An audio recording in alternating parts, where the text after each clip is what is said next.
I'm Mackenzie Davis, 34, sitting in the back row of Courtroom 7, watching my sister Hazel being tried for drug trafficking. My family's whispers echo in my mind. You failed her. Nobody recognizes me here. I raised Hazel after our parents essentially abandoned us, sacrificed everything, yet somehow I'm the villain in their story. The judge shuffles papers, glances up, and suddenly freezes. His eyes widen as he stares directly at me. Wait, you're the governor? If you're enjoying this story, please hit like and subscribe. I'd love to know where you're watching from. Are you close with your siblings, or have you experienced family betrayal? Let me know in the comments as we continue this unexpected journey. I grew up in Millfield, Michigan, a town so small it barely registered on maps. Our house on Maple Street looked picture-perfect from the outside. White picket fence, neatly trimmed lawn, flower boxes under the windows. But appearances are deceiving. Inside those walls, my parents Caroline and Richard Davis existed more as ghosts than guardians. Mom worked as a receptionist at the local dental practice, and Dad jumped between construction jobs. But their physical presence was the extent of their parenting. Mom would come home, mix herself a gin and tonic, and disappear into her bedroom. Dad would either be working late or sitting silently in front of the TV, a fortress of beer cans building around him as the evening progressed. I learned to cook when I was 7 because no one else would. Simple things at first. Sandwiches, canned soup, pasta. By 9, I was doing laundry, cleaning the house, and making grocery lists. My parents provided money for necessities, but everything else fell to me. I became an adult long before I should have. When I was 11, Mom announced she was pregnant again. It wasn't planned, and neither of them seemed particularly happy about it. I, however, was ecstatic. A baby sister.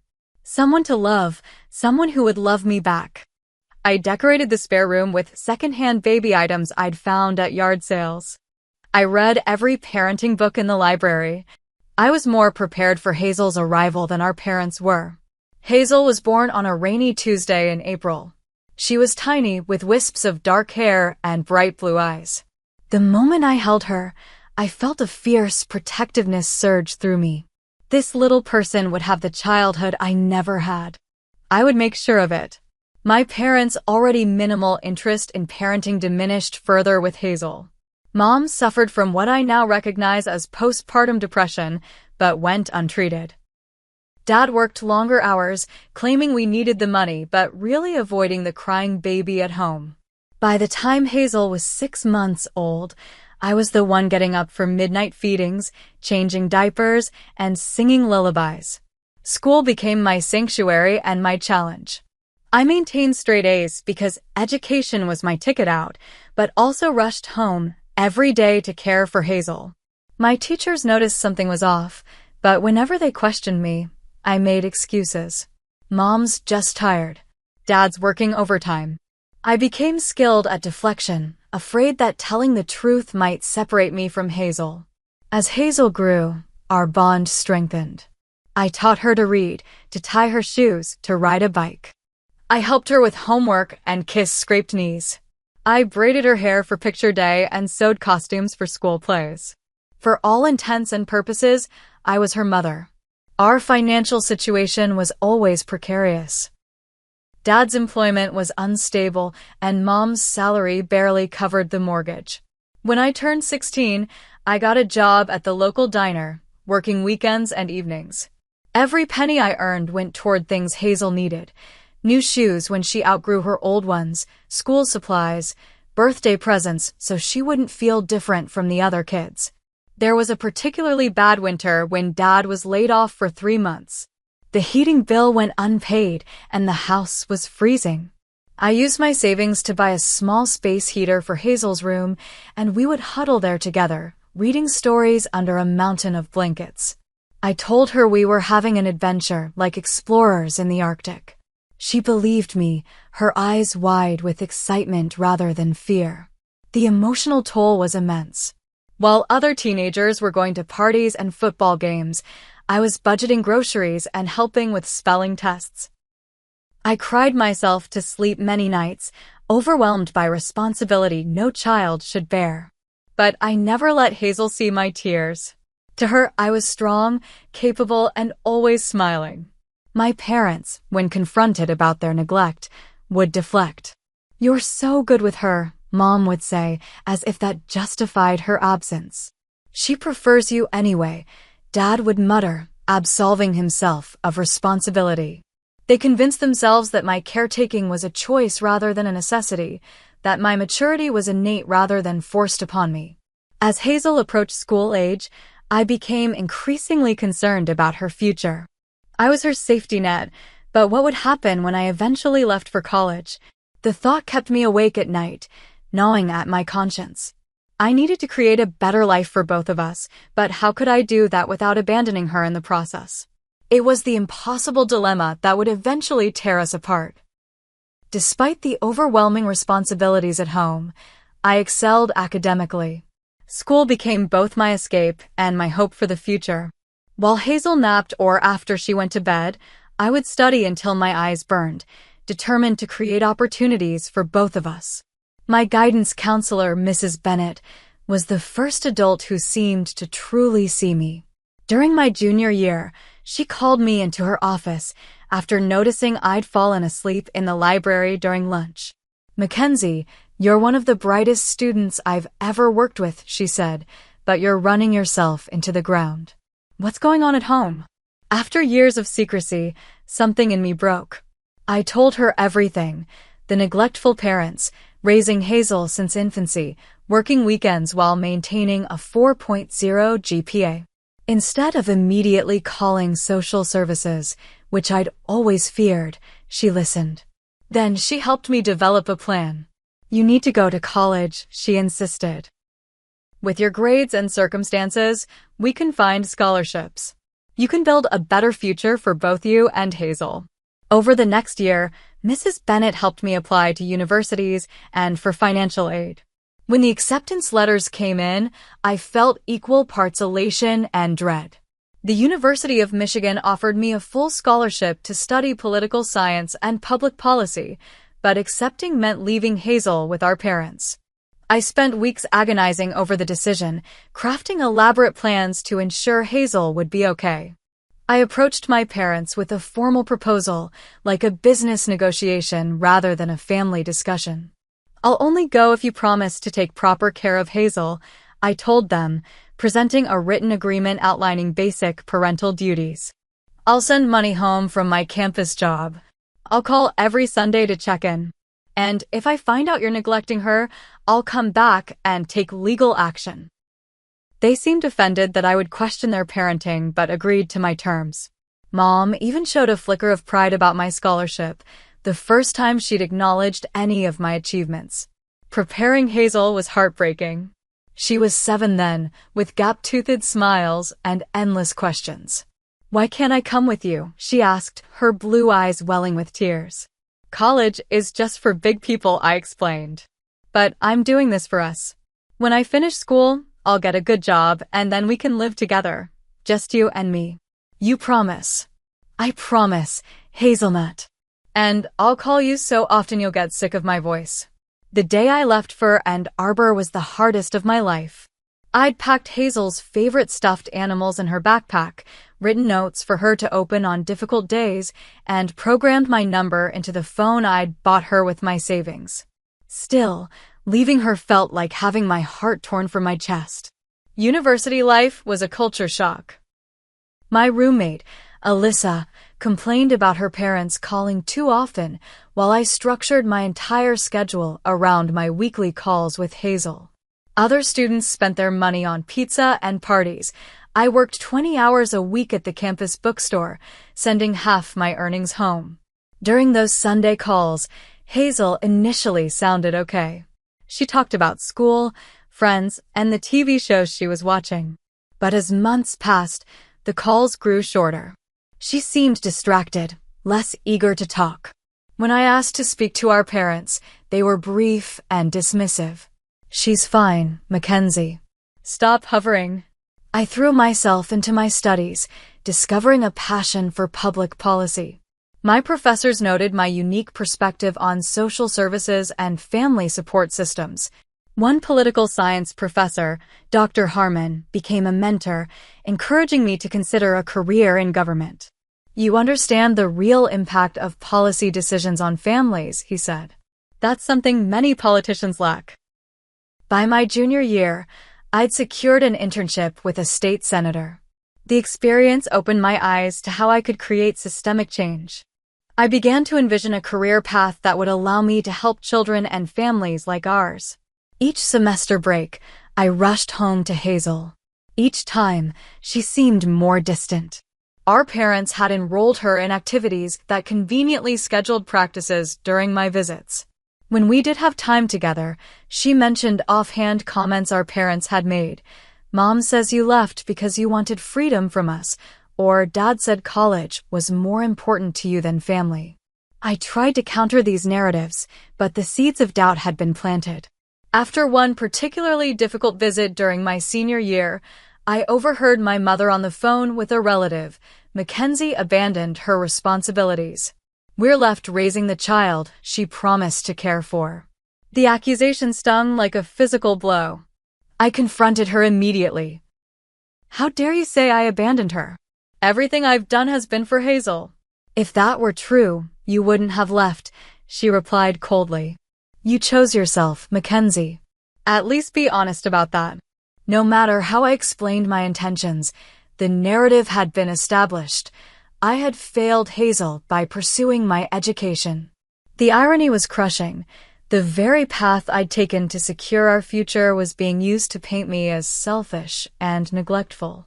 As graduation approached, I made plans to bring Hazel to live with me once I secured a job and apartment.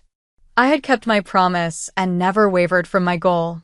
But I didn't realize how thoroughly my family had rewritten our story, or how deeply Hazel had internalized their version of events. The foundation for our eventual estrangement had been carefully laid, brick by brick, during those 4 years I spent trying to build us a better life. I graduated with highest honors, secured a position with the state government in Lansing, and found a small but comfortable 2-bedroom apartment. Everything was in place for Hazel to join me, just as I'd always planned. I drove to Millfield the weekend after starting my job, eager to finally fulfill my promise. When I arrived at our childhood home, the atmosphere was immediately tense. Mom and Dad acted as if my visit was an inconvenience. Hazel, now 11, barely looked up from her phone when I walked in. Hey, Hazelnut, I said, using my old nickname for her. I've missed you so much. She shrugged, not meeting my eyes. Whatever. The sullen preteen before me bore little resemblance to the loving sister I'd left behind. I attributed it to normal adolescent moodiness and tried again. I've got your room all set up in my new place. You'll have your own bathroom, and there's a park right across the street. Finally, she looked up, confusion crossing her face. What are you talking about? About you coming to live with me. Remember? That was always the plan. Hazel looked at our parents, who suddenly seemed very interested in the conversation. I'm not going anywhere, she said firmly. My friends are here. My school is here. Mom stepped in, placing a protective hand on Hazel's shoulder. Mackenzie, you can't just disappear for 4 years and then expect to uproot Hazel's entire life because it suits your schedule now. Disappear? I called every week. I sent money. I came home every chance I got. A phone call isn't the same as being here, Dad interjected. Hazel needed stability, not promises from hundreds of miles away. I was stunned. They had completely rewritten history, casting me as the deserter rather than the provider. Worse, Hazel clearly believed them. Over the next several days, I tried repeatedly to reconnect with my sister. I showed her photos of her room in my apartment, told her about the school near my place, even offered to get her a dog, something our parents had always refused. Nothing broke through her wall of resentment. During a rare moment alone, I asked her directly, Hazel, what did they tell you about why I went to college? She looked at me with cold eyes I barely recognized. That you were tired of taking care of me. That you wanted a normal life without a kid sister dragging you down. My heart shattered. That's not true. I went so I could make a better life for both of us. Then why didn't you take me with you? I couldn't.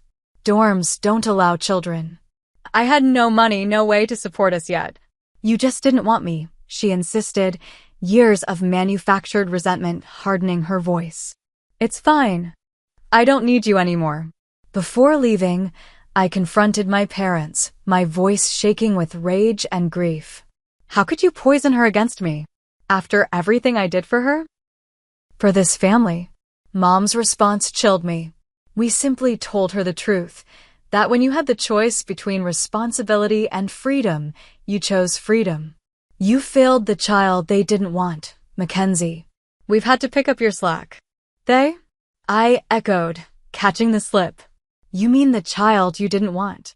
I was the only one who ever wanted her. Dad stepped forward, his voice low and threatening. You should leave. Hazel's better off without your inconsistency in her life. I tried to maintain contact after that disastrous visit, regular calls, letters, birthday and Christmas gifts. Most went unanswered or were returned. When Hazel did pick up my calls, our conversations were brief and strained. As the years passed, our communication dwindled to almost nothing. Through mutual acquaintances, I learned troubling things. Hazel had started skipping school. She'd been caught drinking at 14. By 16, she was running with a crowd known for drug use. I made emergency trips home whenever I heard she was in serious trouble. During one visit, when Hazel was 17, I found her high in her bedroom, pupils pinpoints from what I suspected was opioid use. You need help, Hazel, I pleaded. Let me get you into a program. I don't need your help, she slurred. Where were you when I actually needed you? I've always been here.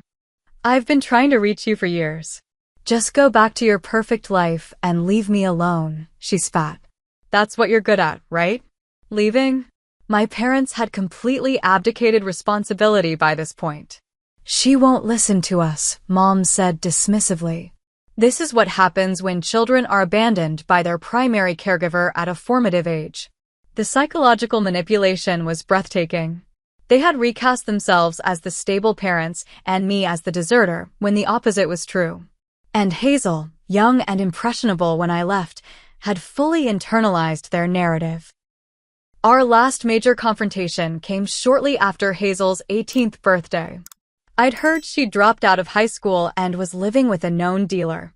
I drove to Millfield immediately and tracked her to a run-down apartment complex.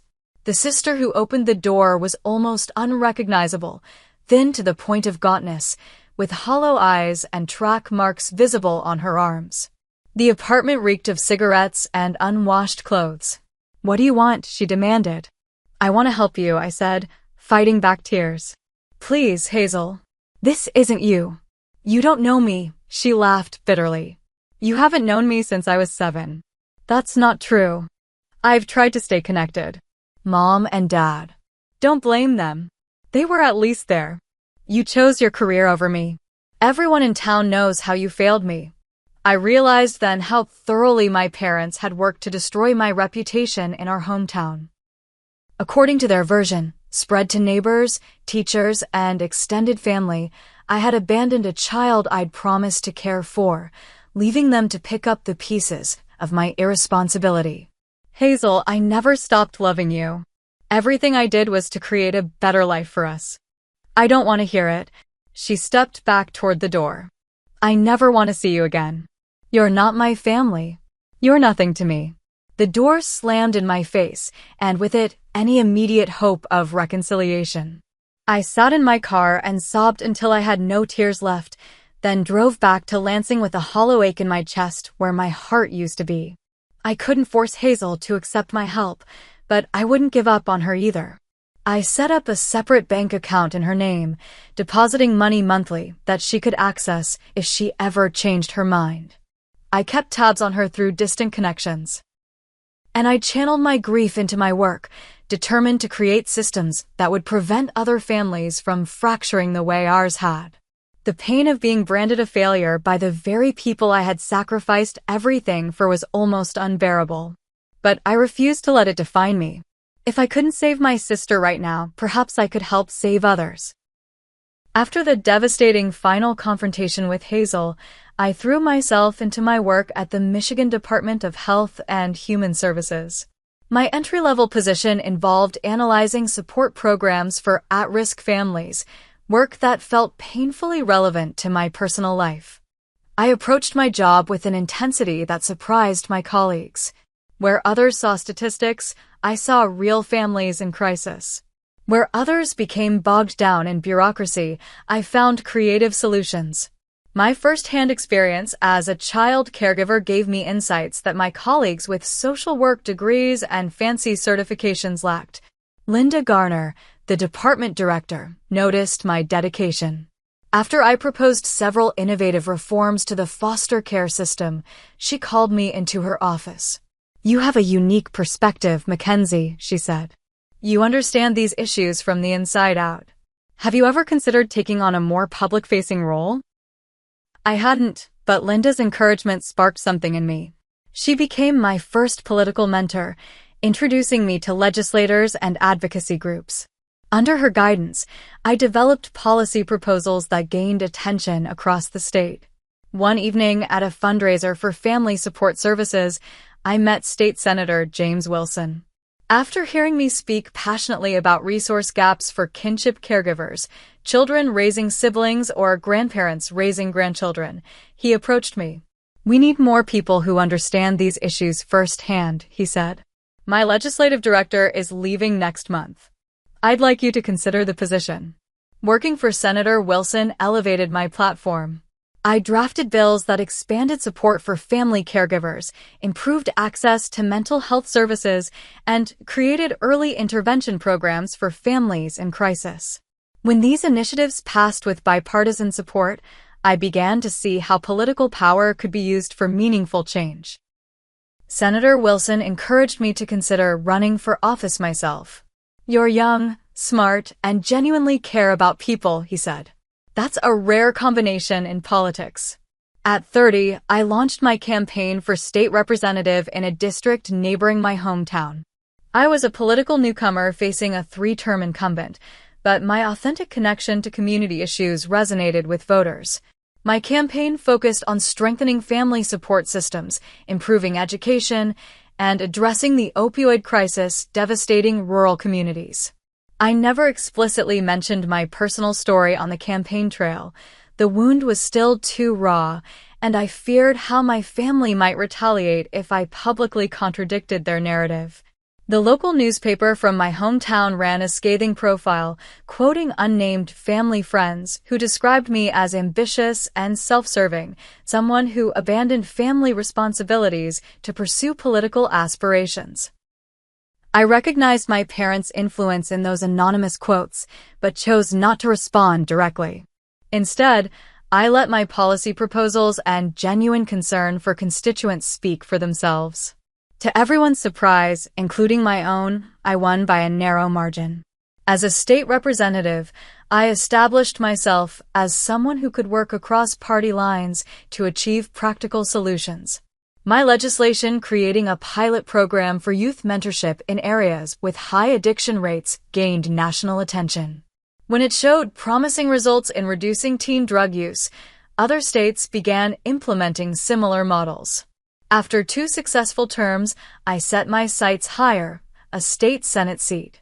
The campaign was grueling, with my opponent digging for personal scandals and finding none. My private nature became an asset. I had focused so completely on my work that there were no embarrassing photos or questionable relationships to uncover. The victory was decisive this time. As a state senator, my influence grew. I chaired the Health and Human Services Committee, where I could directly shape policy affecting vulnerable families. My reputation as a pragmatic problem solver made me a valuable ally to the governor, who often sought my input on family and social services legislation. Throughout my political rise, I maintained a careful separation between my public and private lives. Few colleagues knew about Hazel or my estrangement from my family. Those who did were trusted confidants who understood my need for discretion. The irony wasn't lost on me. I was increasingly recognized as an authority on family support systems, while my own family remained fractured beyond repair. Each time I helped another family avoid the pitfalls that had claimed mine, I felt both satisfaction and a deep ache of personal failure. For years into my Senate term, Governor Lawrence announced he wouldn't seek re-election. Several party leaders approached me about running. "You've built a strong record," they argued. "Your approval ratings are consistently high. You connect with both urban and rural voters. And the state is ready for its first female governor." The prospect was daunting. Gubernatorial campaigns invite intense scrutiny, and I had always protected my private life. But the potential to enact change on a broader scale was compelling. After weeks of consideration, I announced my candidacy. The primary was competitive but civil. The general election proved more challenging, with my opponent questioning my lack of family photos in campaign materials. "What's candidate Davis hiding?" one attack ad questioned. "No husband, no children, no family references. Doesn't Michigan deserve a governor who shares our family values?" Rather than taking the bait, I redirected attention to policy. Michigan deserves a governor who understands that families come in all forms and need support, not judgment. The strategy worked. Voters responded to my authenticity and concrete plans rather than personal attacks. On election night, I became the youngest female governor in Michigan history, winning by a comfortable margin. As I took the oath of office, the cameras captured a moment that seemed triumphant to observers. Only I knew the hollowness behind my smile. At what should have been the pinnacle of achievement, there was no family in the audience cheering me on. No sister beaming with pride. The people who should have been closest were strangers to my success. I channeled that pain into my inaugural address, without revealing its source. Too many Michigan families are struggling in silence. Too many children are carrying adult burdens. As your governor, I promise that no child in our state will face adult responsibilities alone. No family will fall through the cracks on my watch. My first major initiative as governor was creating the Michigan Family Resilience Program, providing comprehensive support for families in crisis and young caregivers shouldering adult responsibilities. The program included specialized counseling, respite care, educational support, and financial assistance, all the things that might have kept my own family intact. The program garnered national attention and became a model for other states. I was featured in major publications as an innovative leader addressing root causes of family trauma.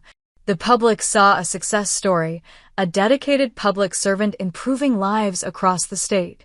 No one knew that each night, after the staff left and the mansion grew quiet, I would sit alone in my office, staring at the only photo of Hazel I kept, the two of us at the lake when she was 6, before everything fell apart.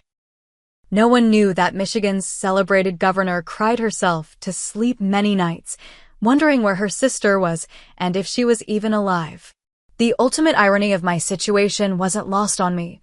I had achieved extraordinary professional success, was respected and admired by constituents and colleagues alike, while being deemed a failure by the only people whose approval had ever truly mattered to me. Then came the day my carefully separated worlds collided in a courtroom, forever changing everything. I was reviewing education budget proposals when my chief of staff, Rachel, knocked and entered with an unusual expression, part concern, part hesitation. "Governor, there's something you should see." She placed a newspaper on my desk, folded to a small article in the crime section. The headline punched the air from my lungs: "Millfield woman arrested in multi-county drug trafficking operation." Below it, a mugshot of Hazel, gaunt, hollow-eyed, but unmistakably my sister. According to the article, Hazel had been caught transporting significant quantities of heroin and prescription opioids. She also faced fraud charges for using elderly victims' identities to obtain credit cards. The case was being handled in the Ingham County Courthouse, in Lansing, just minutes from the governor's mansion. "Do you know her?" Rachel asked carefully. I nodded, unable to find words. I'm so sorry, she said. What do you need? What I needed was impossible, to turn back time, to have my sister grow up with the love and stability she deserved, to rewrite our family's history. What I could actually do was much more limited. I need to attend the trial, I said finally. Quietly. No official capacity. Rachel looked concerned. The press will have a field day if they make the connection. They won't make the connection unless someone tells them. We don't share a last name anymore. She's using our mother's maiden name. And no one expects to see the governor sitting in a regular courtroom. The trial was scheduled for the following week. I rearranged my calendar, citing personal matters for the cleared afternoon. On the appointed day, I dressed in my most nondescript outfit, dark slacks, a simple blouse, hair pulled back under a plain baseball cap, minimal makeup, and glasses I rarely wore publicly. The courtroom was modestly filled. A few reporters from local papers, court staff, other defendants' families. I slipped into the back row just as proceedings began, my heart pounding so loudly I was certain others could hear it. Hazel was led in wearing an orange jumpsuit, handcuffs securing her wrists. She'd lost more weight, her cheekbones sharp enough to cast shadows. Dark circles ringed her eyes. At 25, she looked a decade older. I pressed my palm against my mouth to stifle a gasp. The charges were read: possession with intent to distribute, trafficking across county lines, identity theft, credit card fraud. Hazel stood impassively, her expression vacant. She pleaded not guilty to all charges, though the evidence outlined by the prosecutor seemed overwhelming. To my surprise, my parents were present, sitting near the front. They hadn't changed much, Dad a bit grayer, Mom a bit thinner, both wearing expressions of aggrieved martyrdom. When called to testify about Hazel's character and background, they painted themselves as devoted parents who had done everything possible for their troubled daughter. We gave her every advantage, my mother claimed, dabbing at dry eyes with a tissue. But she fell in with the wrong crowd after her sister abandoned us. There it was, the familiar narrative, now part of court testimony. The prosecutor asked for elaboration. Mackenzie was like a mother to Hazel from the beginning, Dad explained, his voice heavy with manufactured regret. Then she left for college and never really came back. Hazel was devastated. Started acting out. Nothing we did could fill that void. I dug my fingernails into my palms, fighting the urge to stand and shout the truth. The defense attorney seized on this narrative, suggesting Hazel's crimes stemmed from childhood trauma and abandonment issues. She wasn't a hardened criminal, but a victim of circumstances, psychologically damaged by early attachment disruption. It was surreal hearing my family's distorted version of events presented as mitigating evidence in a criminal trial. More surreal was watching Hazel nod along, clearly having internalized this explanation for her life's trajectory. The proceedings continued with testimony from arresting officers and evidence presentation. I sat frozen, absorbing every detail, wondering how my bright, loving sister had fallen so far. A brief recess was called, during which I remained seated, afraid movement might draw attention. When court resumed, the judge, the Honorable Michael Thornton, a respected jurist I'd met at several state functions, began reviewing case notes. He glanced up occasionally, scanning the courtroom.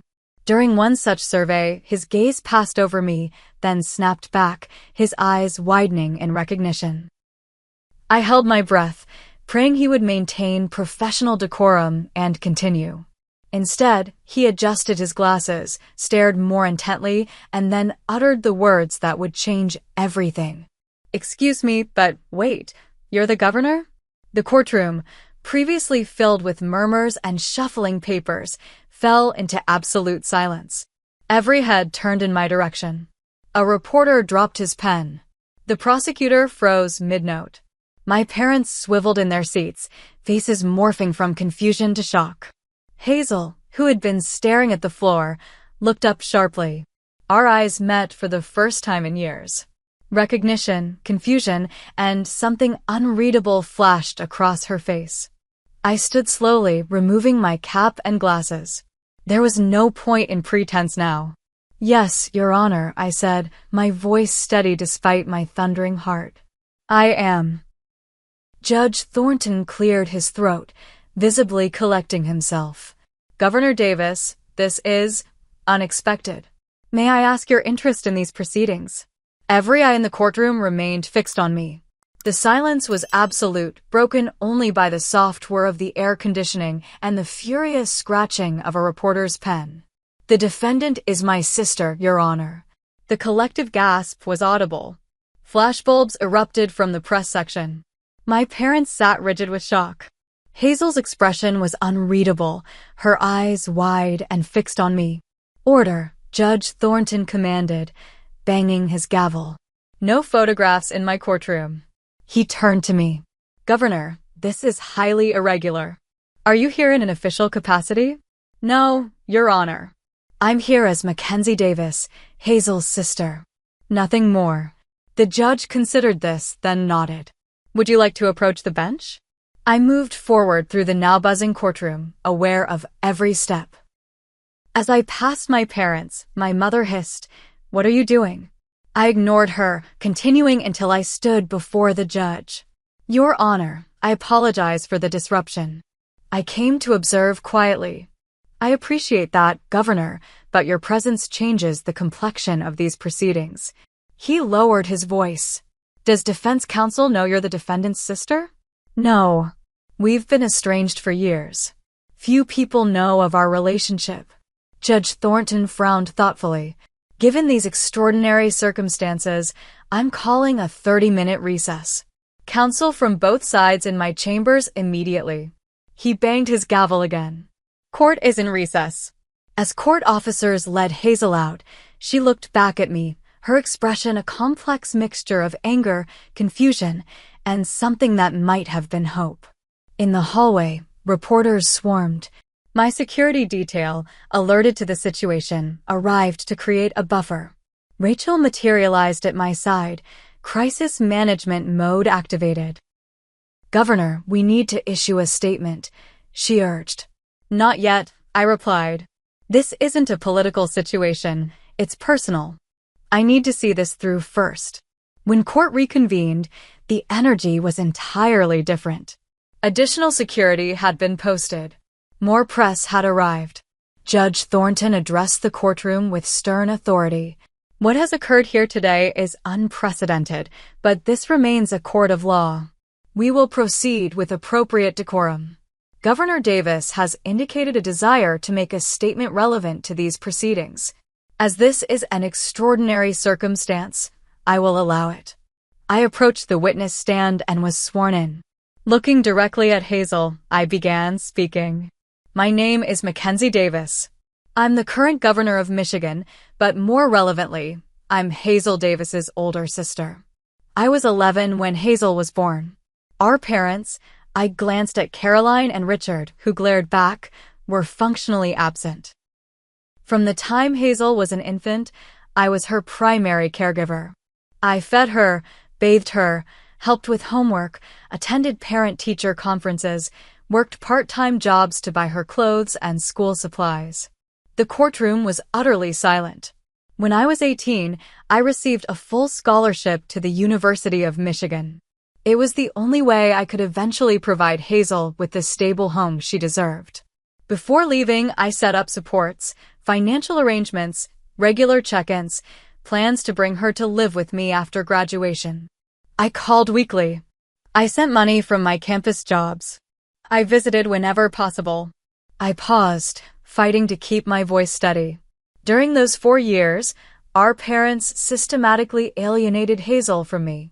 They told her I had abandoned her because I didn't want the responsibility.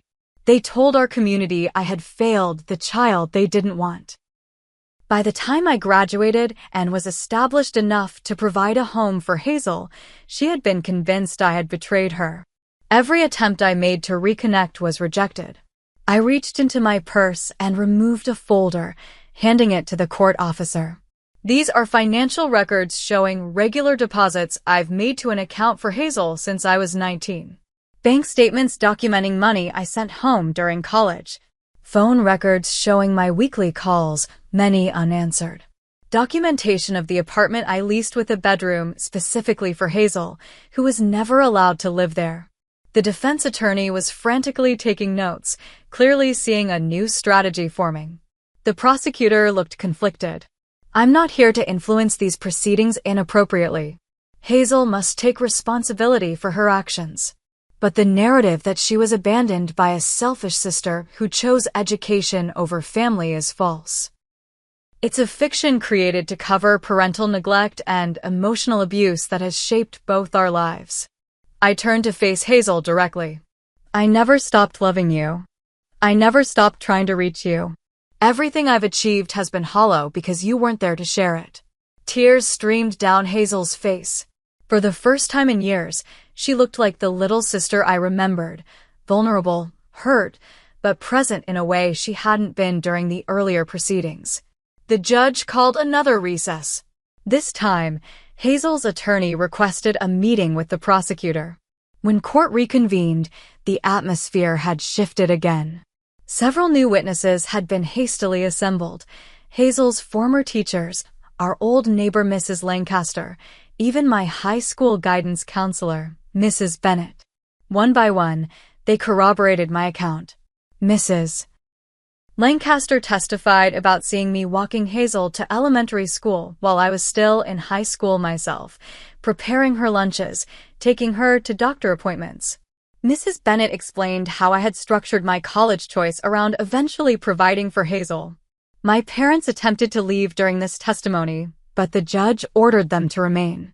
Their faces showed a mixture of fury and embarrassment as their carefully constructed narrative unraveled publicly. The prosecutor and defense attorney jointly approached the bench. After a brief conference, the prosecutor addressed the court. Your Honor, in light of new mitigating information and the defendant's willingness to cooperate with ongoing investigations, the state is amending the charges. We're dropping the most serious trafficking counts in exchange for a guilty plea to lesser possession and fraud charges, with a recommendation for a rehabilitation-focused sentence. Judge Thornton nodded. Ms.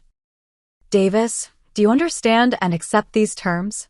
Hazel, looking dazed but more present than before, nodded.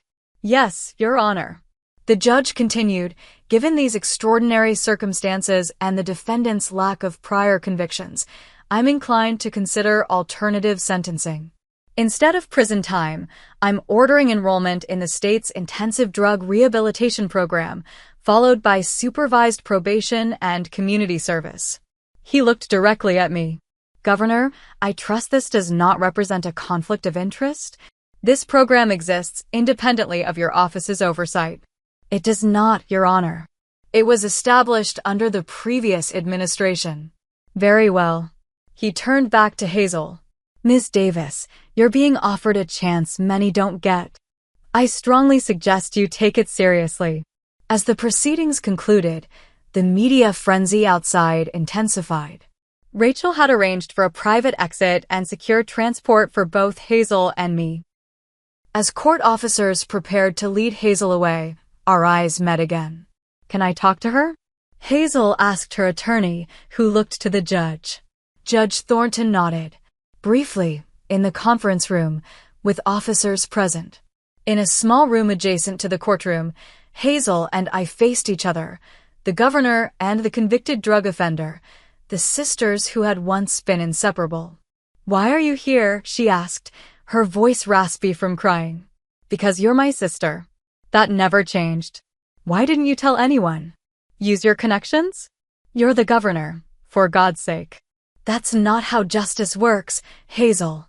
And I didn't want to make things worse for you with some kind of special treatment scandal. She shook her head in disbelief. All this time, you've been. I saw you on TV sometimes. I told people in my halfway house my sister knew the governor. They thought I was delusional. A choked laugh escaped me. Life is strange. Mom and Dad. They really lied about everything, didn't they? They rewrote our history to absolve themselves. Hazel wiped her eyes with shaking hands. I don't know what's real anymore. I've been so angry at you for so long. I know. We have a lot to talk about if you're willing. She nodded slowly. I think I'd like that. An officer indicated our time was up. As Hazel was led away, she turned back. Mackenzie? I'm sorry I said I never wanted to see you again. For the first time that day, I allowed my tears to fall freely. I'm just glad that wasn't true. Outside, the press clamored for statements. My parents had slipped away, already aware their version of events would no longer hold up to scrutiny. I faced the cameras briefly, Rachel at my side. Today, personal and public matters intersected in ways I never anticipated. I asked for privacy as my family navigates a difficult healing process. What happened in court today speaks for itself. As questions shouted around me, I added one final comment. Family trauma affects countless Michigan residents. It's why I've prioritized support systems for vulnerable families and at-risk youth. Today's events only strengthen my commitment to that work. The story dominated news cycles for days. Political analysts debated whether the scandal would damage my career or humanize me to voters. I ignored it all, focusing instead on something far more important, the fragile reconnection with my sister. 6 months passed. Fall turned to winter, and the Michigan landscape transformed under a blanket of snow. The media frenzy had eventually subsided, replaced by more pressing political controversies. My approval ratings, after an initial dip, had stabilized and even improved slightly. Many constituents sent messages of support, sharing their own stories of family estrangement and reconciliation. I sat in my office at the governor's mansion, reviewing a stack of reports, when my assistant knocked. Your 3 o'clock is here, Governor. I glanced at my watch. Send her in, please. The door opened, and Hazel entered. She looked dramatically different from the hollow-eyed defendant in the courtroom. For months in the state's premier rehabilitation facility had restored her physically. Her face had filled out, her complexion was healthier, and her eyes were clear. She wore simple jeans and a sweater, her hair pulled back neatly. Right on time, I said, smiling as I rose to greet her. The punctuality they drill into us is intense, she replied with a small smile of her own. 5 minutes early is on time is late. How was the drive with Thomas? Thomas was the security officer I'd assigned to transport Hazel to our bi-weekly meetings. Good. He's teaching me about basketball. Apparently, I should care about the Pistons. These moments of normal conversation still felt precious, fragile. Our relationship was being rebuilt one careful brick at a time. I led her to the sitting area where tea was set up. These meetings had become our ritual, alternating between the governor's mansion when my schedule was too tight and the rehabilitation facility when I could make the drive. We had started with supervised visits, a counselor present to help navigate the emotional minefields. Now we met alone, though Hazel's therapy team was still heavily involved in her recovery. How was group this week? I asked, pouring tea. Intense. We did family systems work. She added honey to her cup. I talked about Mom and Dad a lot. Our parents had maintained radio silence since the trial. They'd moved to Florida shortly after, apparently unwilling to face the community now that their narrative had been publicly dismantled. Have you heard from them? I asked carefully. Hazel shook her head. Not directly. Aunt Susan called. Said they're telling everyone I manipulated the system because of your position. I sighed. Some stories are too deeply entrenched to change. I used to think you were the villain in our story, Hazel said quietly. I built my entire identity around being the abandoned sister. And I built mine around being the sister who failed to protect you, despite everything. These honest exchanges had become possible only recently. The first months had been harder, filled with tears, recriminations, and painful excavations of the past. Hazel had alternated between clinging to her old narrative and being overwhelmed by the truth. I had struggled with guilt for not finding some way to break through the walls our parents had built. My counselor says we were both victims of parental alienation, Hazel said. That's a real thing, apparently. Parents deliberately turning a child against the other parent or family member. I've been reading about it, I admitted. It's helped me understand how they were so effective. I believed them because I needed to, Hazel said, insight from months of therapy evident in her voice. If what they said was true, at least it meant they wanted me, even if you didn't. The alternative was too painful, that neither of you did. I never stopped wanting you in my life, Hazel. Never. She nodded, eyes damp. I know that now. We sipped our tea in comfortable silence. Through the window, snow fell softly on the mansion grounds. I have news, Hazel said eventually. The program director thinks I'm ready for the transition phase. I'll be moving to a halfway house next month. More independence, but still structured. That's wonderful. I meant it sincerely. Her progress had been remarkable. Where will the house be? That's the thing. She hesitated. There are options in different counties. I requested Ingham. To be closer to here. The implication warmed me. She was choosing to be near me. I could help you find an apartment when you're ready, I offered. No pressure, but the option is there. Thank you. I'd like that. Our conversation shifted to lighter topics. A book Hazel was reading, legislation I was working on, a funny incident with her roommate at the facility. These normal exchanges felt like miracles after years of estrangement. As our meeting concluded, I walked her to the door. Next week at Lakeside? I asked, referring to the rehabilitation center. Yes. Oh, I almost forgot. She reached into her bag and withdrew a small, wrapped package. It's not much, but I made it in occupational therapy. I unwrapped it carefully. Inside was a simple clay picture frame, glazed in blue. It held a photo of us from 20 years ago, Hazel about 5, me 16, both smiling by the lake near our childhood home. I found it in my old things, she explained. One of the few photos I kept. My throat tightened. I have the same one. It's been on my desk at home all these years. Really? She looked genuinely surprised. Even when we weren't speaking? Especially then. We hugged goodbye, still somewhat awkwardly, but with genuine affection. As Thomas escorted her out, I returned to my desk, placing the framed photo beside my computer. Later that evening, I made a decision I'd been contemplating for months. I called my chief of staff. Rachel, I want to formalize the Young Caregivers Initiative we've been discussing. Make it official next week. Excellent, she replied.